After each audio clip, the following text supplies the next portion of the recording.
بسم اللہ الرحمن الرحیم والصلاة والسلام علی رسول الکریم وعلی آلہ وأہلہ اجمعین۔ معزز سامعین، میرے محترم بھائی بہن، دوست، احباب، بچے بچیاں، تمام اہل ایمان کو میری طرف سے سلام ہو۔ ہمارا نیا سال تو ہجری کے اعتبار سے ہوتا ہے تو وہ محرم ہو گیا ہے۔ ہر آنے والا سال ہماری زندگی کا بہت بڑا حصہ ہم سے چھین کے لے جاتا ہے اور ہم بے بس ہو کر اسے دیکھتے ہی رہ جاتے ہیں۔ دنیا کی ہر چیز پر ہم نے اپنے پہرے بٹھائے ہوئے ہیں، لیکن وقت اور زندگی جو سب سے قیمتی سرمایہ ہے، روزانہ ہم سے گردش دوران، سورج اور چاند کی گردش، دن اور رات کا ہیر اور پھیر، کہ ہماری زندگی ہم سے چراتا چلا جاتا ہے۔ اللہ کا غیبی نظام ہماری زندگی سے ٹائم کو، وقت کو گھٹاتا چلا جاتا ہے، یہاں تک کہ ہر آنے والی وہ موت کو گلے لگا کر اللہ کے پاس پہنچ جاتا ہے۔ تو نئے سال کے حوالے سے دو باتیں کرنی تھی۔ واقعہ کربلا کے حوالے سے تو میرے کلپ کافی چل رہے ہیں۔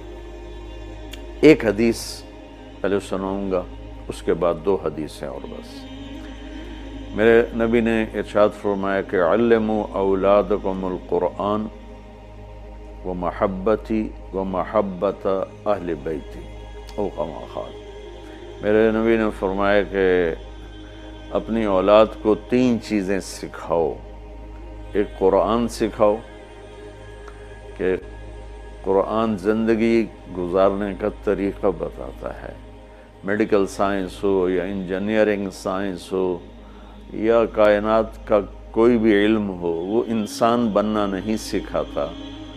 اناٹمی پڑھ کے ڈاکٹر بن جائے گا، انسان بننے کے لیے قرآن پڑھنا پڑے گا، سیکھنا پڑے گا۔ تاجر، سیاستدان، زمیندار، بادشاہ، بیگم، ملکہ، رانی، فقیرن فقیر، امیرن امیر، سب اس چیز کے محتاج ہیں کہ زندگی کیسے گزارنی ہے، اچھی زندگی جس پر اللہ بھی راضی ہو اور ہم بھی سکون سے رہیں، وہ قرآن ہے۔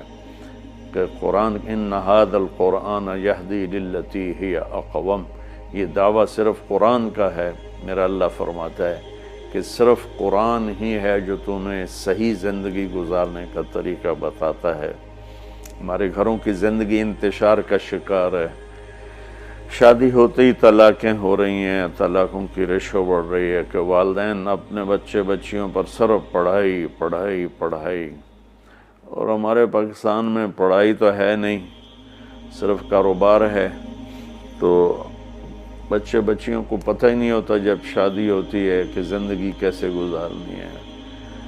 ایسے والدین کو بھی نہیں پتہ ہوتا کہ ہم نے اپنی اولاد کو کس بنیاد پہ کھڑا کرنا ہے۔ تو قرآن وہ زندگی بتاتا ہے جس پر چل کر ہر بڑا چھوٹا، بڑی چھوٹی خوشگوار زندگی گزار سکتے ہیں۔ تو آپ نے فرمایا کہ اپنی اولاد کو قرآن سکھاؤ۔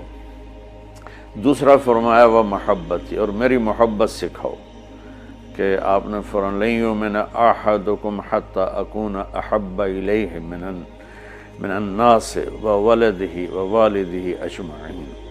آپ نے فرمایا کہ اگر تم چاہتے ہو کہ تمہارا ایمان مکمل ہو تو میری محبت اپنی ذات سے، اپنے والدین سے، اپنی اولاد سے اور پوری دنیا کے انسانوں سے مجھے سب سے زیادہ پیار دو گے تو تمہارا ایمان مکمل ہوگا۔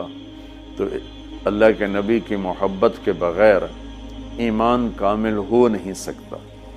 اب محبت کا کیا پیمانہ ہے، کیا معیار ہے؟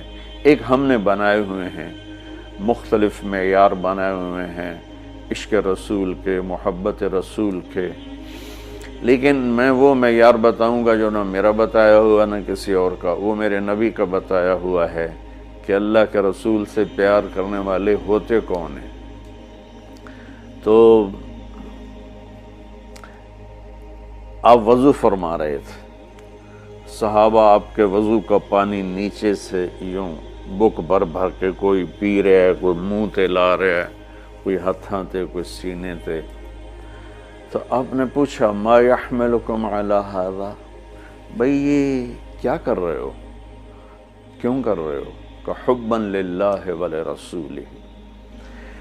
تو صحابہ نے عرض کی یا رسول اللہ آپ اور آپ کے رب کی محبت میں کر رہے ہیں۔ سبحان اللہ۔ تو ہم نے فرمایا کہ میں تمہیں بتاتا ہوں کہ مجھ سے محبت کرنے والا اور اللہ سے محبت کرنے والا کون ہے۔ ایڈا سستا سودا نہیں ہے کہ صرف میرے وضو دا پانی تسی پی لو تے تسی میرے عاشق بن جاؤ، کہ وہ میں تمہیں بتاتا ہوں کہ اللہ اس کے رسول سے محبت کا پیمانہ کیا ہے۔ وہ پیمانہ ہے کہ اگر تم اس پر پورے اتر گئے تو دو طرفہ کام ہو جائے گا، تم اللہ رسول سے پیار کرو گے، اللہ رسول تم سے پیار کریں گے۔ تو ہم نے فرمایا فَلْيَصْدُقِ الْحَدِيثَ إِذَا حَدَّثَ، جو مجھ سے اور میرے رب سے پیار کرتا ہے اس کی پہلی نشانی یہ ہے کہ وہ ہمیشہ سچ بولتا ہے، کبھی جھوٹ نہیں بولتا۔ اس پیمانے پہ پاکستان کے 22 کروڑ انسانوں کو تولو تو چند ہزار ہی نکلیں گے، ورنہ میرے ملک پہ جھوٹ کی لعنت چھائی ہوئی ہے۔ فَلْيُؤَدِّ الْأَمَانَةَ إِذَا اؤْتُمِنَ، جو مجھ سے اور میرے اللہ سے پیار کرتا ہے وہ کبھی کسی کو دھوکہ نہیں دیتا، ہمیشہ دیانتداری سے کام کرتا ہے، دیانتداری سے ہر ڈیل کرتا ہے۔ اس پر تولیں تو پورے پاکستان کے بازار، تجارت، سیاست، ذمہ دارہ، لین دین دھوکہ ہی دھوکہ ہے، فراڈ ہی فراڈ ہے۔ اس میں بھی چند سو ہی نکلیں گے جن کو اللہ رسول کے محبت کی گارنٹی ملے گی۔ تیسرا فرمایا فَلْيُحْسِنْ جِوَارَ مَنْ جَاوَرَهُ، جو اللہ اس کے رسول سے پیار کرتا ہے وہ ہمیشہ پڑوسیوں کے ساتھ اچھا سلوک کرتا ہے، چاہے وہ مسلم ہوں، نان مسلم ہوں، چاہے وہ اپنے ہوں، غیر ہوں، اچھے لگتے ہوں، برے لگتے ہوں، وہ ہمیں برا سمجھتے ہوں، لیکن اللہ اس کے رسول سے پیار کرنے والے کی تیسری نشانی یہ ہے کہ وہ اپنے پڑوسیوں کے ساتھ اچھا سلوک کرتا ہے۔ یک طرفہ وہ تا کر دے نہیں، اسی کیوں کریے، انہوں سانو کدی سلام نہیں کیتا، اسی کیوں سلام کریے، وہ سانو کدی پچھڑ نہیں آئے، اسی کیوں پچھڑ جاویے۔ یہ عشق رسول کے دعوے دار تو ہو سکتے ہیں، اللہ کی بارگاہ میں ان کی کوئی گارنٹی نہیں ہے، یہ خارج ہیں۔ اور یہ بھی ہمارا سارا معاشرہ میں دیکھتا ہوں تو انتقامی معاشرہ ہے۔ ہمارے علاقے کی مثال ہے جی، قدمہ دے قدم ہون دن، کیا مطلب کہ جو ہمیں پوچھنے آئے گا ہم بھی پوچھنے جائیں گے، جو ہمیں سلام کرے گا ہم بھی سلام کریں گے، جو نہیں کرے گا تو ایسا کیوں کریے۔ یہ میرے ملک کے اخلاق یہ ہیں، اور میرے نبی فرما رہے ہیں کہ مجھ سے محبت کی تیسری نشانی یہ ہے کہ وہ یک طرفہ ہو کر اپنے پڑوسیوں کے ساتھ اچھا سلوک کرتا ہے۔ تو اس حوالے سے نیا سال شروع ہو رہا ہے، ہم قرآن سیکھیں، اللہ کے نبی کی محبت سیکھیں۔ تیسری چیز فرمائی وہ محبت اہل بیتی، اور اپنی اولاد کو میرے اہل بیت کی محبت سکھاؤ۔ سبحان اللہ، اس کے بغیر نہ ایمان مکمل ہے، نہ زندگی مکمل ہے، نہ راستہ طے ہوگا۔ کہ آپ نے فرمایا غدیر خم کے موقع پر جب آپ حج سے واپس تشریف لا رہے تھے کہ میں تم میں دو بڑی بھاری چیزیں چھوڑ کے جا رہا ہوں، اگر ان کو مضبوطی سے پکڑ کے رکھو گے تو کبھی گمراہ نہیں ہوگے اور مجھ سے عامل ہوگے۔ خلاصہ کے طور پر ایک میری کتاب اور ایک میرے اہل بیت۔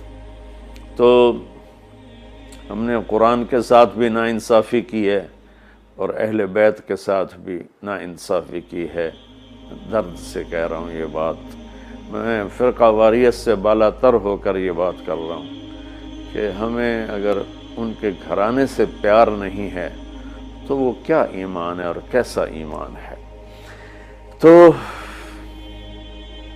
اللہ اس کے رسول نے جو محبت کی نشانی بتائی ہے وہ بھی میں نے بتا دی، اور جو اللہ کے نبی فرما رہے ہیں کہ 3 کام اپنی اولاد کو سکھاؤ: قرآن، میری محبت، میرے اہل بیت کی محبت۔ تو آؤ بھائی ہم اپنے ملک کے لیے بھی ایک اچھے پاکستانی بنیں، سچ بول کے، دیانتداری، محبت، ایثار، وفا، صحیح تولنا، صحیح بولنا، اور ماں باپ کی خدمت، بیوی کے ساتھ اچھا سلوک، اولاد کے ساتھ محبت، یہ سارے وہ چیپٹر ہیں جو اس وقت بالکل ادھورے پڑے ہوئے ہیں۔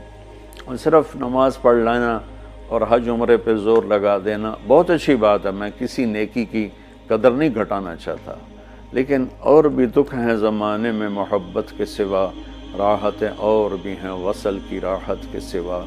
اسلام تو ایک زندگی ہے، یہ تو چند مختصر عبادات پوری زندگی پر تو نہیں ہے نا۔ اس لیے میری فریاد سنو اللہ کے واسطے، علماء سے بھی کہتا ہوں، خطیبوں سے بھی کہتا ہوں، اپنا مسلک پیش نہ کرو، اسلام پیش کرو۔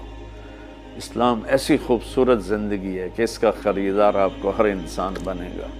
آپ سن لیں گے تو آپ کا احسان ہوگا، اب کر لیں گے تو آپ کی دنیا بھی بنے گی، آخرت بھی بنے گی، ورنہ فقیرانہ آئے صدا کر چلے، میاں خوش رہو ہم دعا کر چلے۔